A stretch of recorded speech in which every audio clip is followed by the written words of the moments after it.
What is going on, guys? This is the Inside the Brewer podcast. I'm your host, Vin, as this is episode number 3, as we are breaking down the Patrick Kane news and also some other Rangers news. But nonetheless, let's get right into it. And first off, let's talk about Patrick Kane. You know, when I first heard the news that the Rangers were interested in Patrick Kane and they were looking to acquire him, I got excited. I got out of my seat, jumping up and down. I was so excited to hear the news. And, you know, with getting a player of Patrick Kane's caliber, it's just so huge to this team. He's such an offensive threat. He can pass the puck well. He can shoot, honestly, pretty well, but usually his passing is his strong suit. He's got one of the best hands in the league still, in my opinion. And just what he brings to this team is super good. I mean, you look at him right now that is currently on a struggling Blackhawks team.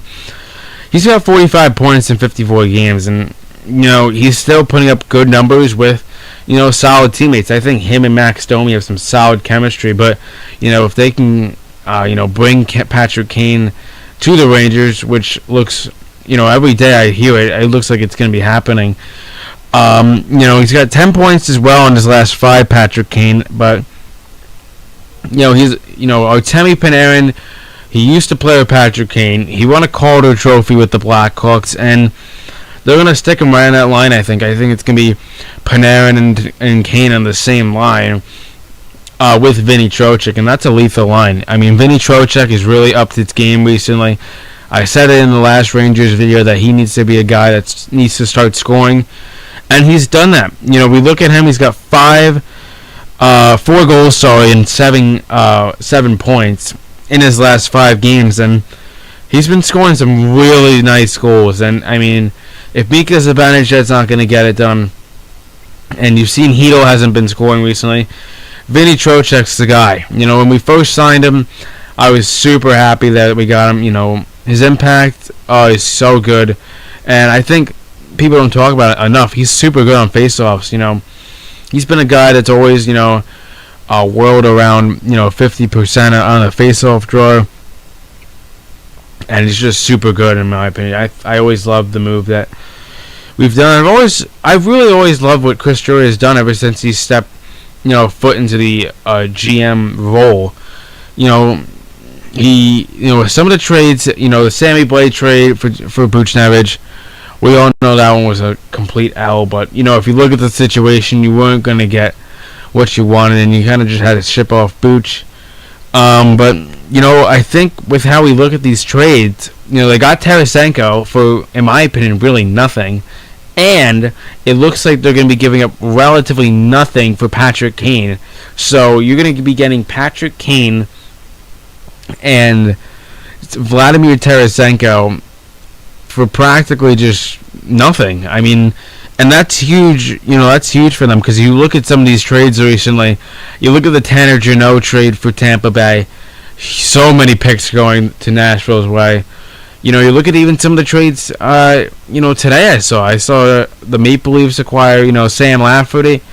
It's a great move, but if we let's talk about the trade with Tampa Bay real quick. I think I know it's a lot, and it's a lot to give for just a player for Tanner Jeannot. He had 24 goals last year, and I think he's only got 5 this year. But, I think John Cooper could really fix Tanner Jeannot. And this is a Tampa Bay team that's always going to be a contender in my eyes, as long as Vasilevsky is their goaltender.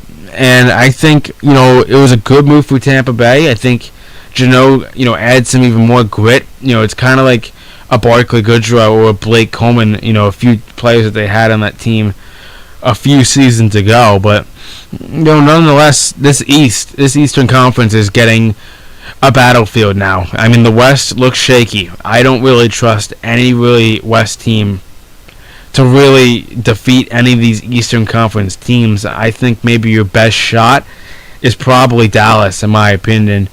I think Dallas might have the best chance to make it out of the West and, go to the Stanley Cup. But, yeah, I don't really like the West at all. We know the Eastern Conference with Boston and Carolina, and now New Jersey just getting Timo Meier, and I knew he was going to the New Jersey Devils once once they had the first rumor. I just thought he was the perfect fit, and you can use Timo Meier in a different ways. He's a really good forward checker, and he obviously can score. And the Rangers obviously versing the New Jersey Devils in the first round, most likely. That's gonna be a battle. That is gonna be a lot of goals, and I don't think the goaltending is gonna be the difference. I think it's really just who scores more than the other team. But I said it in the last Rangers video that it's gonna come down to Igor Shesterkin's play. And, I think Igor could definitely beat the Devils. And the Rangers just, need to score a lot. Because, the Devils are a good team. And I really like what they're doing. I think the longer rebuild has been helping them. We look at the Rangers. It was a lot quicker of a rebuild. And I think the Devils, they're in the right direction. I think, if Vitek Vanacek's the guy to go to, then they can go to Vitek Vanacek as their long-term goaltender. I know Nico Dallas is a solid goaltender. This is a Jersey team that's going to be really good in the future. And, we'll wait for how much they're going to give Maya, but regardless, he's going to be a great player for them.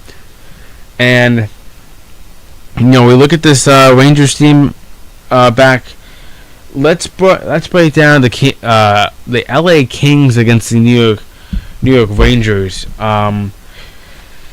This was an interesting start. We see that the Rangers are obviously not playing Braden Schneider and Ryan Carpenter due to the Patrick Kane situation, and they wanted to keep Braden Schneider and Carpenter healthy so they could send them down to Hartford real quick. Obviously, they're going to be back. Obviously, they're going to be back, and Braden Schneider is going to be back. But, then Keandre Miller decided to spit in Drew Doughty's face. And, the Rangers were already shorthanded. At the start of the game, they were only playing 5D. They were only playing Trouba. They were only playing Fox, Harper, McCullough, and Miller. No Schneider. And then they go down to 4 defensemen.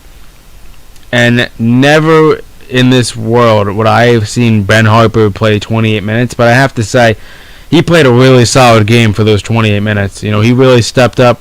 And also no Ryan Lindgren in this game as well from the injury, and the Rangers, found a way to, play really good hockey. And we look at the record with Ryan Lindgren in the lineup. They are 128, 82, and 19 with him in the lineup, and now they are 9, 14, and 2 when he is not playing for the Rangers. And that just shows, how much value Ryan Lindgren is to this team. He's only making $3 million per year. And, he's got a contract coming up soon, but nothing to worry about right now.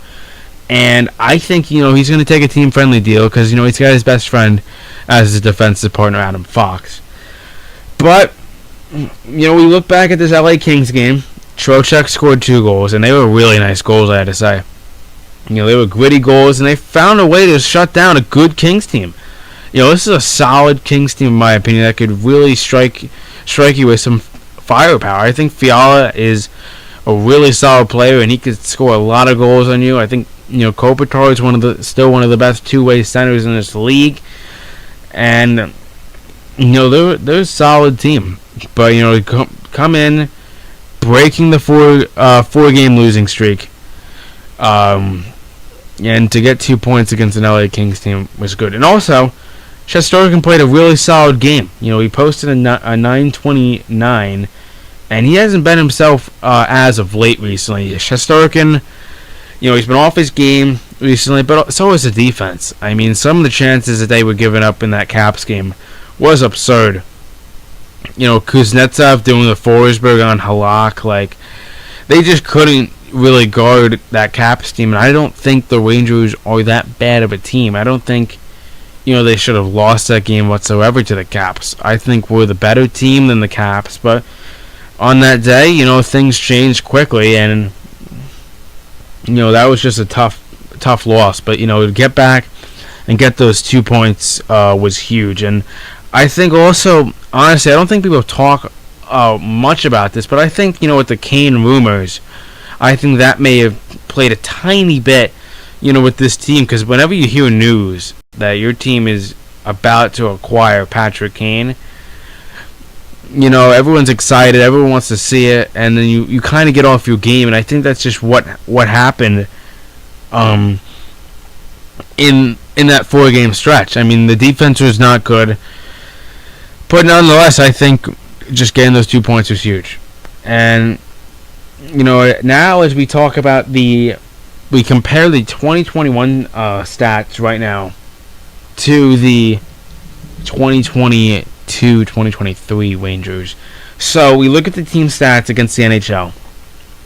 They're 10th in power play with a 22.7%. They're 17th, which is not good at all.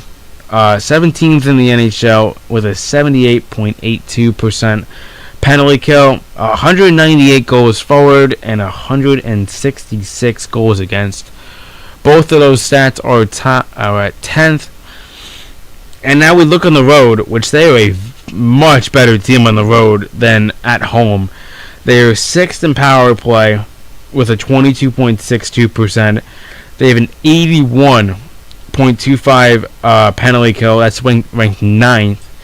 They have 101 goals forward. That's ranked 9th. And they have 75 goals against on the road, which is ranked 5th. So, and it's a plus 26 goal differential if you want to do the math. And now we look at home ice. 22.77 power play percentage. That's ranked 12th. 76.67 penalty kill. That's ranked 23rd. 97 goals forward. That's ranked 12th. And 91 goals against.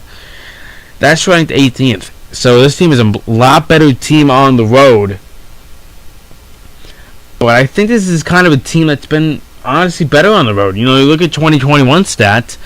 16th on home ice in the power play percentage. 6th on home ice in penalty kill. You have 17th on home ice goals forward. And, I mean, they were very good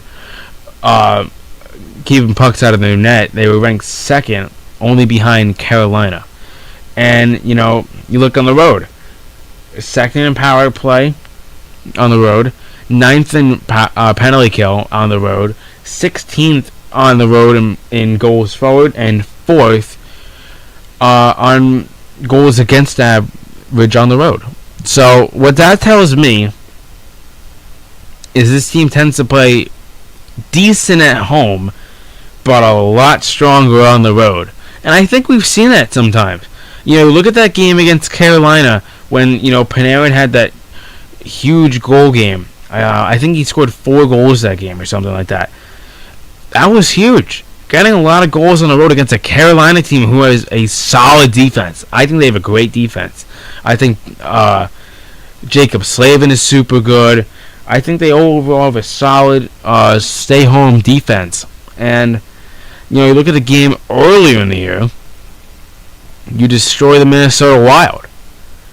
And I think that game was like 6-3 or 7-3. Like, there's been numerous games that this team has just imploded for 6 or 7 goals. I mean, this team can definitely score, and the addition of Patrick Kane is going to be huge. I mean, you look at the power play. I don't even know who is going to be on each power play, but you're going to get 2 number 1 units, in my opinion. Both units are going to be super strong, and I think that's better for the team, so you're more flexible. So you don't have to have your guys out there for the full 2 minutes. That's what was happening earlier in the year.